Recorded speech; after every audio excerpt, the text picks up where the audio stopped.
আমরা অনেকে কিন্তু চাই আমরা টিকটকের মধ্যে যে ভিডিওগুলো আপলোড করি সেই ভিডিওগুলো যাতে টিকটক থেকে কেউ ডাউনলোড করতে না পারুক। তো কিভাবে আপনারা সেই কাজটা করবেন, আপনি যদি শুধুমাত্র টিকটক থেকে একটি অপশন অফ করে রাখতে পারেন তাহলে কিন্তু আপনি টিকটকের মধ্যে যে ভিডিওগুলো আপলোড করবেন সেই ভিডিওগুলো কিন্তু কেউ কিন্তু ডাউনলোড করতে পারবে না। তো এই কাজটা কিভাবে করবেন তাহলে চলুন দেখে আসি মোবাইল স্ক্রিনের মাধ্যমে। যারা চ্যানেল নতুন দর্শক আছেন অবশ্যই চ্যানেলটিকে সাবস্ক্রাইব করে দিতে পারেন।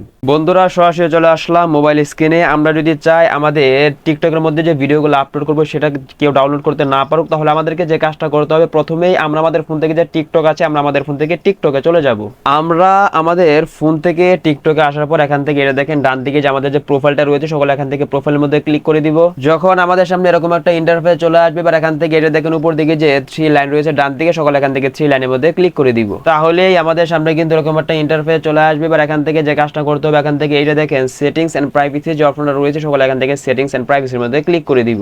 বন্ধুরা তাহলে কিন্তু আমাদের সামনে কিন্তু আমাদের টিকটকের সমস্ত সেটিংসগুলো শো হয়ে যাবে। এবার এখান থেকে আমাদেরকে যাতে আমাদের টিকটকের ভিডিওকে ডাউনলোড করতে না পারে সেটা করার জন্য এখান থেকে এটা দেখেন সকলে এখান থেকে যে প্রাইভেসি যে অপশন রয়েছে সকলে এখান থেকে প্রাইভেসির মধ্যে ক্লিক করে দিবেন। প্রাইভেসির মধ্যে ক্লিক করলে কিন্তু আমাদের সামনে কিন্তু এরকম একটা ইন্টারফেস কিন্তু চলে আসবে। এবার এখান থেকে আমাদেরকে যে কাজটা করতে হবে এখান থেকে আপনার নিচে দিকে স্ক্রল করে এখানে এইটা দেখেন এখানে কিন্তু একটা অপশন পেয়ে যাবেন ডাউনলোড, সকলে এখান থেকে ডাউনলোডের মধ্যে ক্লিক করে দিবেন। এখানে কিন্তু আপনাদের কিন্তু সকলের কিন্তু ভিডিও ডাউনলোডস এটা কিন্তু সকলের কিন্তু ওয়ান থাকবে। অবশ্যই কিন্তু আপনারা এখান থেকে এটার মধ্যে ক্লিক করে অপশন যদি অফ করে দেন তাহলে কিন্তু আপনাদের কিন্তু টিকটকের ভিডিওটা কিন্তু কেউ কিন্তু ডাউনলোড করতে পারবে না।